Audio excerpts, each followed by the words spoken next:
উজিরপুরে নিজস্ব এমপি চায় স্থানীয়রা। বরিশাল সংবাদদাতা জানিয়েছেন, দীর্ঘদিন ধরে বরিশালের উজিরপুর উপজেলায় নিজস্ব কোনো সংসদ সদস্য না থাকায় স্থানীয়দের মধ্যে ক্ষোভ ও পরিবর্তনের প্রত্যাশা দেখা দিয়েছে। অতীতে একসময় অবি আহমেদ এমপি হলেও তারপর থেকে বিভিন্ন সময়ে উজিরপুর আসনে মনোনয়ন পেয়েছে অন্যান্য উপজেলার নেতারা। এতে স্থানীয়দের মধ্যে দীর্ঘদিন ধরেই প্রশ্ন ঘুরপাক খাচ্ছে, উজিরপুর কি এবার নিজস্ব লোক পাবে এমপি হিসেবে? উজিরপুর উপজেলা বরিশালের অন্যতম রাজনৈতিকভাবে সক্রিয় অঞ্চল, কিন্তু স্থানীয় রাজনীতিকদের অভিযোগ, বহু বছর ধরে এখানকার জনগণের ভোটে অন্য উপজেলার প্রার্থীরাই নির্বাচিত হচ্ছেন। এর ফলে এলাকার উন্নয়ন, যোগাযোগ ও শিক্ষা সহ গুরুত্বপূর্ণ খাতগুলোতে প্রত্যাশিত অগ্রগতি হয়নি বলে মনে করছেন অনেকে। উজিরপুরে এক প্রবীণ রাজনৈতিক কর্মী বলেন, বাইরের প্রার্থীরা নির্বাচনের সময় এলেও নির্বাচনের পর আর খোঁজ রাখেন না। আমরা চাই আমাদের এলাকারই একজন নেতা সংসদে যাক, যিনি এলাকার সমস্যা নিজের মতো করে বুঝবেন।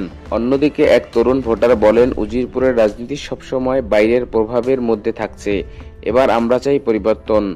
স্থানীয় প্রার্থী হলে অন্তত এলাকার উন্নয়নমূলক কাজে জবাবদিহিতা থাকবে। এদিকে আসন্ন জাতীয় নির্বাচনকে সামনে রেখে উজিরপুর আসনে বিভিন্ন দলের তালিকা প্রায় চূড়ান্তর পথে। ইসলামী আন্দোলন বাংলাদেশের প্রার্থী হিসেবে মাওলানা নেসারউদ্দিন এবং জামায়াত ইসলামী বাংলাদেশের প্রার্থী হিসেবে মাস্টার আব্দুল মান্নান ইতিমধ্যে আনুষ্ঠানিকভাবে ঘোষণা পেয়েছে। তবে বিএনপির পক্ষ থেকে শরফুদ্দিন আহমেদ ছান্টুকে প্রার্থী ঘোষণা করা হলেও তা নিয়ে আছে সংশয়। দলীয় সূত্র জানায়, একাধিক সম্ভাব্য প্রার্থীর নাম আলোচনায় রয়েছে, তবে কেন্দ্রীয় সিদ্ধান্ত না আসা পর্যন্ত কিছুই বলা যাচ্ছে না। অন্যদিকে আওয়ামী লীগের প্রার্থীরা না থাকায় স্থানীয়দের মধ্যে আলোচনা হচ্ছে, কে হচ্ছে এবারে উজিরপুর বানুরীপাড়া থেকে এমপি।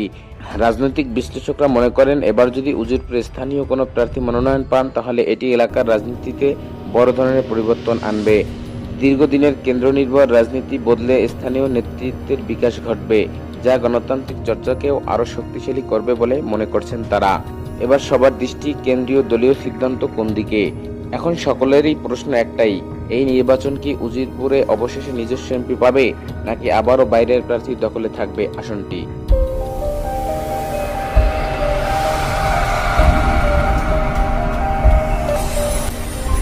মুসল্লি টেলিভিশন, সত্য প্রকাশে এক ধাপ এগিয়ে।